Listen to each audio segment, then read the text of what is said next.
Let's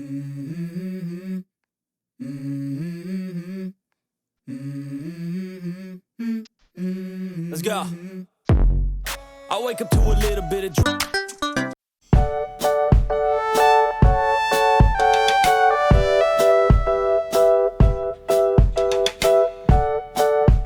Hi, mga baby love! Ito yung pinagkakaabalahan ko ngayon. Isisave ko yung aking halaman. Ito. Kasi napabayaan to ng matagal na panahon. Ikakat ko siya para gawin ko siyang pinaka-babies ko. Ayan.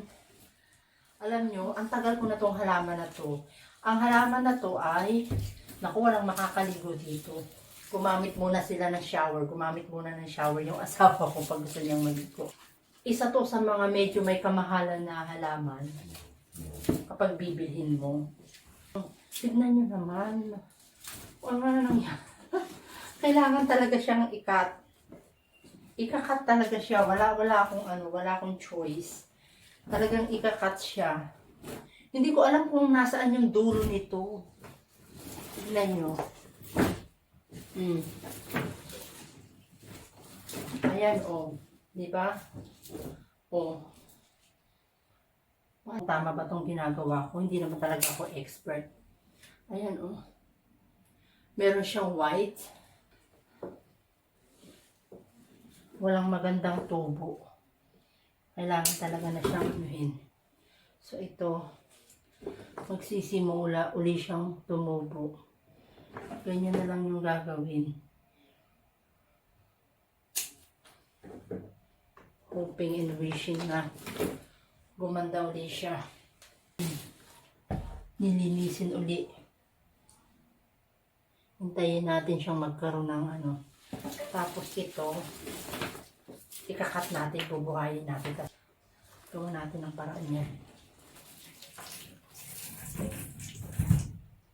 Ayan, ang dami kong cutting. So, ilalagay mo siyang ganito.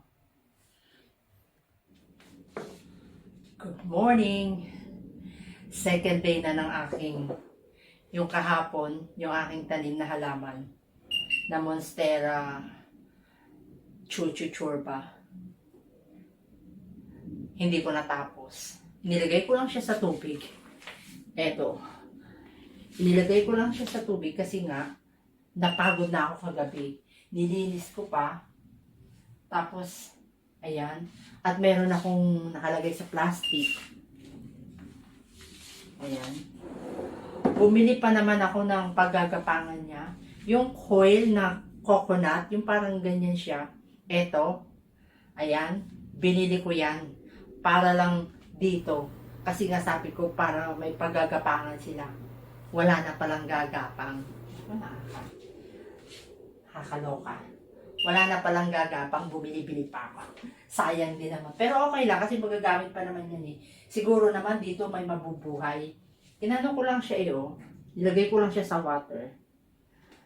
Tapos bumili ako nito. Ayan, bumili ako nito. Dito ko siya ilalagay. Tapos, eto, perlite. Ganyan yung ginagawa ko. Dati bumibili ako ng moss. Yung siya, kaya lang matagal pa siya dumating. Eh ako meron na yan, ready na. Kaya ito na lang ang gagamitin ko. Nakakapagod maghalaman at sa totoo lang, napakagastos maghalaman. Pero wala kang choice dahil mahilig ka sa halaman. Isa kang plantita, kaya eto. Ayan. Tapos meron pa ako ito. Ayan. Siguro hindi ko na lang to tatanggalin dito. Diyan na lang muna para hindi na siya ma-istorbo. Ayan o. May puti-puti yung leaves niya. Alam mo dati, alam niyo ng pandemic, napakamahal nito. Ngayon medyo mura na lang. Pero, alam niyo bang, lang yan? Stick lang yung binili ko niyan. Yung lang talaga, yung ganyan lang siyang stick. Tapos, meron lang siyang maliit na ugat, tapos para siyang may maliit na maliit na dahon. Alam nyo ba kung magkano? 63 pound. Magkano yun sa atin? Almost, siguro mga panahon na yun, mga nasa 4,000 pesos. Stick lang yun ha. Pero ngayon, mura na siya. At ang napakarami kong stick, nilagay ko rin siya sa plastic bag. Nilagay ko siya sa zip bag. Tapos nilagyan ko ng perlite. Ewan ko kung mabubuhay yun. Tingnan, kukunin ko kasi. Tapos nilagyan ko lang siya ng tubig. Pero kailangan lagi mo siyang i-check. Ito yung mga ano niya lang eh. Ganito lang yung binili ko dati. Ganito. Yan. Ganito lang yung binili ko dati. Na may sungot siya na ganitong 63 pound. Di ba kakaloka? Tapos ngayon, ang dami-dami ko. Pero talalagyan ko ng konting tubig kasi medyo siya dry. Yan. So, ganyan lang yung gagawin ko. Lagyan ko ng perlite. Ito. Tapos, ilalagay ko siya. Kaya sisimulan ko na to magkakabilang ako. Lumamig na yung kape ko.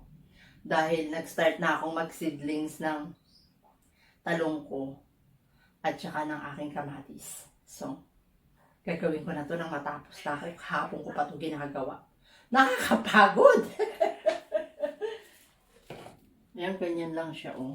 Dapat nga mas maliit pa dito eh. Kasi maraming perlite ang magagawa niyan. Sana magkasya pa yung perlite ko. Kasi kakunti na to eh. Ganito yung itsura ng perlite. White siya. Ayan. Ganyan siya oh. Yan yung itsura niya. So, dapat meron tayong isang bowl. Paglalagyan ito. Ayan.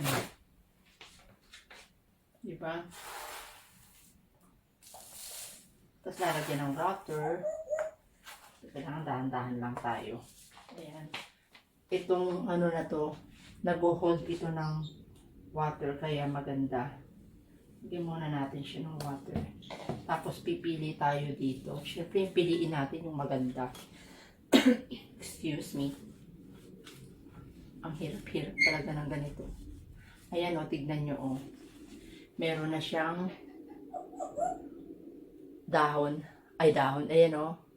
So, kailangan ito. Ganito ang gawin natin. Tignan mo naman tong dahon na to. Nakatingala. Tapos ito. Or ito. Nagsasalawahan ako. Ito na lang. At ito na yung pinaka-last. Natapos na rin. Ayan. Kailangan. Kasi tignan nyo yung roots niya. Ang dami niyang roots. Ito mabubuhay na to eh. Ayan, may mga bago siyang pasibol na dahon. So, gagawin natin, papaganyan. Saka natin lalagyan ng perlite. Ganyan. Diba? Messy. Napaka-messy ang maghalaman. Yan. Pwede na yan. Tapos lagyan natin ng tubig. Yung iba, nalagyan ko na ba ng tubig? Nalagyan ko na ba kayo ng tubig? Mukhang hindi pa. Ayan, nag-hold dito ng water eh. Ito. Yung perlite. So, maganda yan kapag kakating. So, kailangan pa ng tubig. Ito, wala pang tubig. Ayan. Kailangan hindi siya masyadong nalulunod. Siyempre, kapag ganyan, lagi nyo din siyang i-check.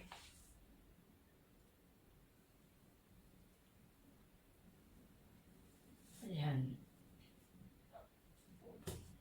May tubig na ba kayo? Ito meron ng konti. Lagyan pa natin konti. Yan. Ito, meron na rin. Mabigat na siya. Ito, kailangan pa ng konti. Yan, pwede na yan. Ay, ito na nga pala yung natapos ko. Ito, Wala pa rin. Magaan. Yan. Ayan. Hindi ko alam kung tama. Kasi ito yung first time na mag-cutting ako nito. Kaya hindi ko alam. Pero sa tingin ko naman, mabubuhay ito. Ayan. Ako naparami. Mukhang naparami. So, tingnan mo na. Baka malunod. Masira. Baka alam nyo yun. Siyempre, kinat mo siya. Kailangan hindi siya masyadong matubig. Dahil pag matubig siya, baka mabulok yung stem niya. Hindi siya mabuhay. Ayan. So, paano ba yan? Tapos na ako. Napaka-messy. At ito, hindi ko naubos. Ibabalik natin. Ayan. Balik natin. Lagyan natin ng peg. Para hindi siya kasi baka magamit pa natin yan. Ayan. So, napaka-messy mga kabayan. Ganyan talaga kapag nagtatanim. Ako, makalat. So, salamat sa panunood. Isa na namang walang kwentang content ang nagawa ko. Kung kayo naman nasiyahan at mahilig kayo sa mga halaman, stay lang kayo sa akin, okay? At i-subscribe nyo ako, i-tick nyo na rin yung notification bell para lagi kayong updated sa mga bagong video ko na walang kakwenta-kwenta. O paano pa yan? Maraming salamat sa pagnunood. Bye!